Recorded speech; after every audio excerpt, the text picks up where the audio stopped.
Hi there, and welcome to Thursday's online workout. Today is a really fun workout. We've got a lot of variety. We've even brought back the broad jump. You might remember that from grade school. I remember that if you're my age from the Presidential Physical Fitness test, where you did push-ups in a minute, sit-ups in a minute, pull-ups, and broad jump and stretching. So it was a lot of fun. So this kind of brings back some memories. So what we're doing today, first off, is a max distance broad jump. You're gonna have 5 attempts at this. You're gonna need a tape measure or some way to just kind of determine your distance, because what we're looking for is the best of 5. So when we're doing this, we're gonna take our tape measure. In this case, I'll set mine here. We're gonna start with our feet in a comfortable position. So this is a jumping position. So for many of us, what we have to do is we can just walk up, and where we stop, kind of where those feet land on just a walk and a stop, is going to be where we want to jump from. So for me, that's going to be about shoulder width apart.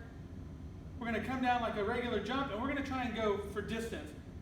This is a balance between height and distance. You don't want to necessarily go up so high that you don't go very far, but you also don't want to try and go so far that you trip and fall. So we're just going to take a jump, get as far as we can, and try and stick the landing. Part of the reason we're trying to stick the landing is one, to get a good distance of jump, but also it's hard to measure if you kind of land and walk out. There's no way to know how far you got. So try and take your jump nice and long, full extension, stick the landing. So you're going to take 5 shots at that. The longest one is the record, is the distance that you're going to record in the system. So that is the standing broad jump. Have fun with that. Do 10, do 15, just play around with it. You probably haven't done this in a long time, so it's great. Enjoy it. Then we've got 3 rounds for time. We've got a few options here. We can do either 14 toes to bar or 21 sit-ups. So if you have a pull-up bar, go ahead and try the toes to bar. We'll show you some variations here in a moment. Or if you don't have a bar, go ahead and just do 21 sit-ups. You can do that with no equipment. You're going to follow that with 14. You've either got a kettlebell swing, a dumbbell snatch, or a sandbag clean and jerk. So if you have any one of those items, you can mix up what you want to do here. For the sandbag, you can also use a weighted backpack, or if you can find something that you can just put stuff into, even just a carry-all bag, you can use that for the sandbag clean and jerk. So starting with the toes to bar, you've got a bar at home and you're able to do toes to bar. For that, what we're going to do, I just got a box here that's going to help me get up. The goal is we're going to grab this bar like a pull-up, wrapping our thumbs around the bar, hands about shoulder width apart, and we're going to move our body from a Superman to a hollow pike in a way that allows us to bring our knees and our toes up to the bar. So we'll start with a quick swing, kick the bar. Each time, I'm trying to bring those toes directly to the bar. That's going to be my RX movement. That is the toes to bar. Now, if you're strong enough and still have the bar, but you can't get all the way up for the toes to bar, go ahead and bring your knees to your elbows. That's a good variant. If you don't have that, the next one would be just bring your knees up to a 90-degree angle and back down. Each time, trying to get a full 90 between our hip and our knee. So this should be 90. This can be anywhere in here, but we really are trying to get those knees up as high as we can. So if you're going to do the toes to bar, it's toes to bar, knees to elbow, or knee raises. Those are going to be your variations of the toe to bar for today.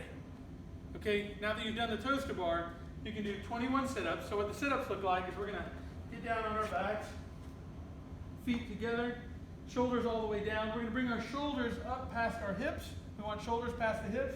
I like to touch the ground on the front, touch the ground on the back, and you bring yourself up. Each one counting to 21. Then we've got a few other alternatives. The kettlebell swing, the dumbbell snatch, or the sandbag clean and jerk. So for the kettlebell swing, we'll get our kettlebell feet just outside the bell. We're going to come down keeping our back straight, bringing our bottom back. We're going to lift that kettlebell up and we're going to swing with our hips. We're doing this all the way up. We want the bottom of the bell pointed up to the ceiling. So we're taking this all the way up, getting our count. The way to do this so that you don't run out of gas is to really use those hips. Close and open those hips enough, and you'll do that by squeezing your bottom to really drive that kettlebell up into the air. If you're going to do the dumbbell snatch, the way that's going to look, we're going to grab that dumbbell, have it touching the ground, and we're just going to pop it up. So what we're doing in slow motion is as we're driving up, we're extending those hips, shrugging our shoulder, pulling with our elbow. Once we turn over, we're punching that bell into the air. So it comes up, you want to alternate, down and back, alternating all the way through. That'll get you to 14. We're using a sandbag. What that's going to look like. We'll have the sandbag there on the ground. We'll put our feet just outside of that bag or just around shoulder width apart. We're going to clean it up. I'll get it to here. And then from here, I'm going to do a quick pop and jerk it overhead. So you notice I'm just kind of grabbing it by a corner where I can get a good grip. You can have it on the sides, underneath. What you just want is a good solid grip. So that's going to come clean, jerk. That's one. Each time it's a touch and go or get close to the ground, and that's going to get you your sandbag clean and jerks. So today, have fun with it. You've got some variation, you've got some new things. Play with it, have fun with it, enjoy this workout, and we'll see you tomorrow. Thanks.